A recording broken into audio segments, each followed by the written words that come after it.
Good morning, I'm Corey Fein. And I'm Jacob Small. This is the Small Report. As we look forward to the 2022 election cycle, no race is promised to be as close as the Senate seat up for grabs in Pennsylvania. Current Republican Senator Toomey just announced last year that he would not be seeking re-election to the seat he has led since 2010. Up until last week, the frontrunner in the GOP primary was Trump-backed candidate Sean Parnell, who had risen to the top of the field only after receiving the former president's endorsement. With Parnell's announcement, the field once again opens up to new candidates. However, only one person sees the opportunity, making big news. And who could possibly be this bold? You may know him from his position as interim Jeopardy host and his career as both a medical professional and syndicated television star. It's Dr. Oz. Oh, cool. Anyway, the Democratic primary has remained a competitive space as progressive Lieutenant Governor John Fetterman is up against the more centrist Connor Lamb. Moving on, next up is a segment from our world news correspondent, Wyatt Odisho. Good morning. Today we're visiting Eastern Europe, specifically Poland and Belarus. Recently, there's been a migrant crisis at the border between the two of them. Months of massive protests broke out after President Alexander Lukashenko won a sixth term in August 2020, and the West dismissed it as fraud.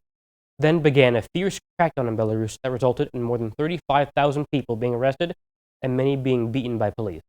The EU and US imposed sanctions on Belarus soon after. Lukashenko claimed that these deprived his government of funds needed to contain the flow of migrants. Planes from many places in the Middle East, like Syria and Iraq, began arriving in Belarus, and migrants began heading to the border of Poland and Lithuania.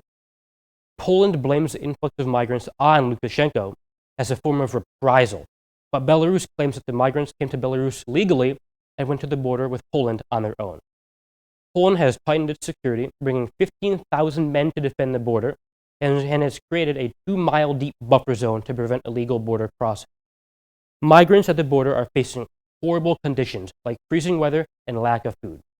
The crisis continues to worsen as time passes. What the news? Target and Costco are reportedly pulling popular coconut milk brand Choco from store shelves after allegations of forced monkey labor. National Geographic reached out to the company, who declined to comment. Isn't that bananas? Tennessee man Charles Doty Jr.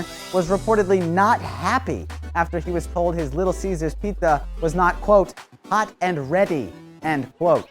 He demanded free breadsticks for his wait, and when he was denied, he returned with an AK-47. No word on whether he demanded marinara sauce for his breadsticks. Back to you. Thank you for tuning into the Small Report. Feel free to connect with us on social media at WB_Small Report.